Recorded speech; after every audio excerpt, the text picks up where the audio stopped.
హైకోర్టుకు కేసీఆర్ కాళేశ్వరం నివేదికను కొట్టివేయండి. ఇక మనకు తెలిసిన విషయమే. దాదాపుగా ఒక 6 నెలల నుంచి 7 నెలల నుంచి కూడా మనకు ఈ యొక్క కాళేశ్వరం పైన మన ఏది ఘోష్ నివేదిక అనేది మనకు రావడం కూడా జరిగింది. ఏదేమైతేనేది మొత్తానికైతే ఫామ్ హౌస్లో ఉన్న మన మాజీ ముఖ్యమంత్రి వర్యులు ఏమంటున్నారంటే హైకోర్టులో కేసీఆర్ కాళేశ్వరం నివేదిక కొట్టేసేయాలి అన్నట్టుగా మాట్లాడండి.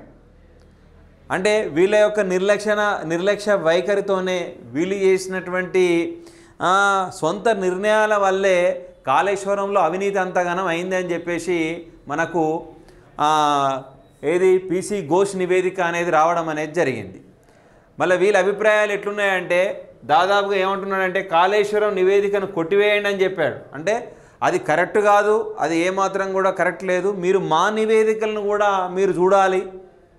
ప్రతి విషయంలో కూడా ఏది ఈ యొక్క ఘోష్ నివేదిక అనేది మరి అధికార పార్టీ కాంగ్రెస్ పార్టీ అనేది మా మీద కక్ష సాధింపు చర్యలు చేపడుతుంది.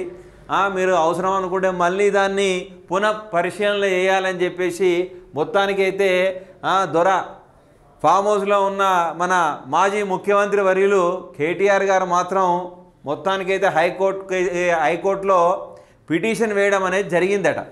దానికి సంబంధించిన వార్త ఈరోజు మనం చూద్దాం.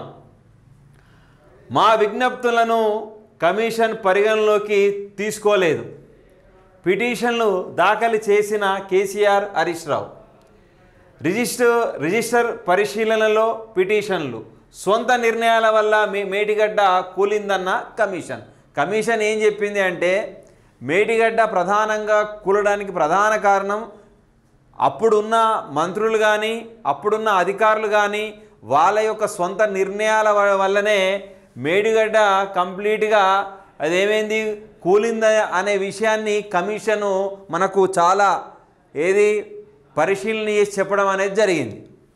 దీనికి సంబంధించిన వార్తను ఇంకా కొద్దిగా బ్రీఫ్గా చూసినట్టయితే కాళేశ్వరం అవకతవకలపై జస్టిస్ పీసీ ఘోష్ కమిషన్ ఈ మధ్య ప్రభుత్వానికి నివేదిక అందజేసింది.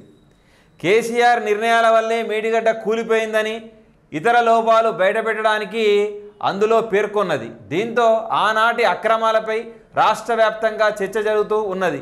ఇలాంటి సమయంలో కమిషన్ ఇచ్చిన నివేదికను సవాల్ చేస్తూ మాజీ సీఎం కేసీఆర్, మాజీ మంత్రి హరీష్ రావు కోర్టెక్కారు. వీళ్ళు ఏం చేశారంటే దాదాపుగా ఈ అక్రమాలపైన రాష్ట్ర వ్యాప్తంగా చర్చ జరిగినది. ఇలాంటి సమయంలోనే కమిషన్ ఇచ్చిన నివేదికను సవాల్ చేస్తూ అది కరెక్ట్ కాదు, అది తప్పు అని చెప్పేసి మన మాజీ ముఖ్యమంత్రి కేసీఆర్ గారు, మాజీ మంత్రి హరీష్ రావు కోర్టుకెక్కారు. కోర్టుకెక్కి ఏం చేశారు, వేరు పిటిషన్లు వేశారు. ఆనాటి ఉన్నటువంటి మంత్రి గారైనటువంటి హరీష్ రావు గారైనా మళ్ళీ మాజీ ముఖ్యమంత్రి వాళ్ళైన కేటీఆర్ గారు కూడా వేరువేరుగా పిటిషన్లు వేశారట. కేసీఆర్, హరీష్ రావు మంగళవారం వేరువేరుగా హైకోర్టులో పిటిషన్ దాఖలు చేశారు.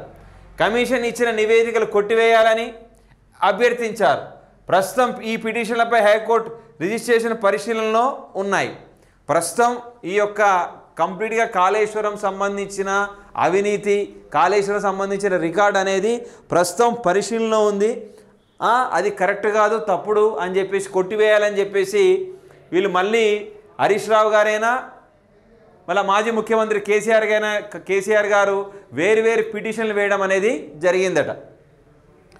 నివేదికలో సంచలన విషయాలు ఏమున్నాయి? ఈ నివేదికలో బీఆర్ఎస్ ప్రభుత్వం గొప్పగా చెప్పుకునే 1,00,000 కోట్ల రూపాయల వ్యయంతో కట్టిన కాళేశ్వరం ప్రాజెక్టులో దాదాపుగా చాలా విలువైన విషయాలు ఉన్నాయట.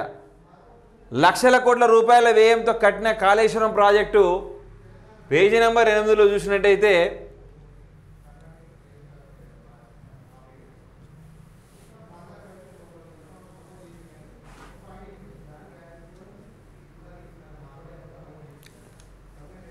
నిర్మించిన మేడిగడ్డ బ్యారేజీ పిల్లర్లు కొన్నాళ్ళకి కుంగిపోయింది. దీనిపై విచారణకు కాంగ్రెస్ ప్రభుత్వం 2004 మార్చి 14న జస్టిస్ పీసీ ఘోష్ కమిషన్ ప్రకటించింది. 15 రోజుల పాటు మేడిగడ్డ, సుందిల్ల, అన్నారం ఆనకట్టను పరిశీలించడంతో పాటు 115 మందిని ఓపెన్ కోర్ట్ కమిషన్ విచారించింది. ప్రాజెక్టులో ప్రాజెక్టులో పనిచేసిన పలువురు ఇంజనీర్లు అధికారుల నుంచి అఫిడవిట్ల రూపంలో స్టేట్మెంట్లు తీసుకున్నది. కొంతమందిని క్రాస్ ఎగ్జామినేషన్ జరపడం ద్వారా వివరాలు సేకరించింది.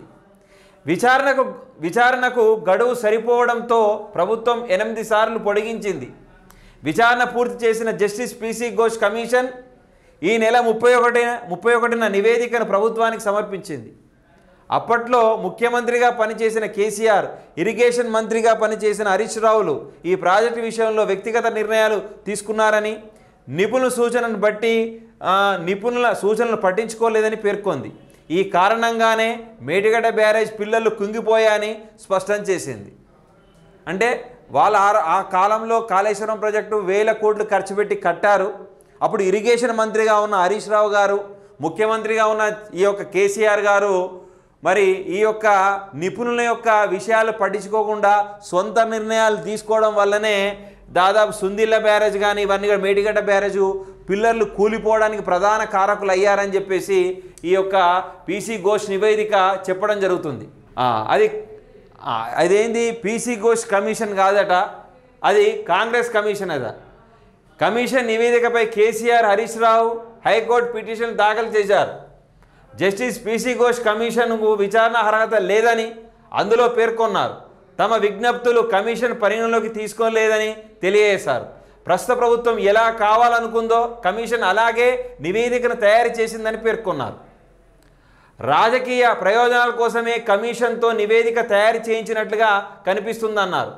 ఈ commissions of enquiry act 1952 section 8B 8C ప్రకారం కేసీఆర్కు నోటీసులు ఇవ్వకుండానే మీడియా సమావేశాన్ని నిర్వహించి పవర్ పాయింట్ ప్రజెంటేషన్ ఇచ్చి వివరాలు వెల్లడించారని చెప్పారు.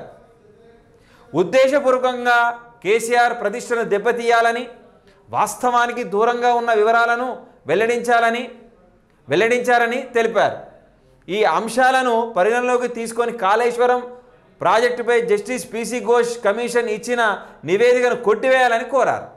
అది కాళేశ్వరం కమిషన్ కాదట, కాంగ్రెస్ కమిషన్ అట. ఈ పిసి ఘోష్ ఇచ్చినటువంటి కాళేశ్వరం కమిషన్ అనేది కంప్లీట్గా కనీసము ప్రతిపక్షంలో ఉన్నందుకు మాకు ఎలాంటి ఇంటిమేషన్ లేకుండా మరి మంత్రివర్గ సమావేశం ఏర్పాటు చేసి, మీడియా సమావేశం ఏర్పాటు చేసి పవర్ పాయింట్ ప్రజెంటేషను వెల్లడించడం జరిగింది. అది ఆ కమిషన్ అంతా కూడా కాంగ్రెస్ పార్టీకి అనుకూలంగా తయారు చేశారు. ఎక్కడ మేము అంతా అవినీతి చేశామని చెప్పారు. అది కరెక్ట్ కాదు. మరి దానికి కూడా ఒక సెక్షన్ ఉన్నది. ఏదట? Commission of enquiry act 1952 section 8B section 3 ప్రకారం కేసీఆర్కు నోటీసులు ఇవ్వకుండానే మీడియా సమావేశాన్ని నిర్వహించి పవర్ పాయింట్ ప్రజెంటేషన్ ఇచ్చి వివరాలు వెల్లడించారని చెప్పారు. మాకు ఎలాంటి ఆ కమిషను వివరణ కానీ, ఆ కమిషన్ సంబంధించిన అది మన పేపర్ కానీ దానికి సంబంధించింది కూడా మాకేం చెప్పకుండానే ఇలా పవర్ పాయింట్ ప్రజెంటేషన్ ఇచ్చారని, అది కరెక్ట్ కమిషన్ కాదని, అది కాంగ్రెస్ కమిషన్ అని చెప్పేసి కేసీఆర్ గారు, హరీష్ రావు గారు హైకోర్టును ఆశ్రయించడం అనేది జరిగింది. సరే, ఇక ఎంక్వైరీ అనేది స్ట్రాంగ్గా జరిగింది. మనకు ఇక ఆధారపూర్వకంగా కూడా అందులో చాలా వరకు అయితే లక్షల కోట్ల డబ్బులంతా కూడా నీటిపాలైనాయి అని కూడా తెలిసింది. ఇక చాలా రోజుల తర్వాత సార్ మాత్రం మన మాజీ ముఖ్యమంత్రి కేసీఆర్ గారు మరియు మన మాజీ మంత్రివర్యులు హరీష్ రావు గారు మరి హైకోర్టుకి అయితే సందర్శించి మరి ఏ విధంగా మరి కాళేశ్వరం తీర్పు అనేది మరి కోర్టు నుంచి కానీ పిసి ఘోష్ కమిషన్ నుంచి కానీ మరి ఏ విధంగా తీర్పు వస్తుందనేది మనం వేచి చూడాలి. ఓకే.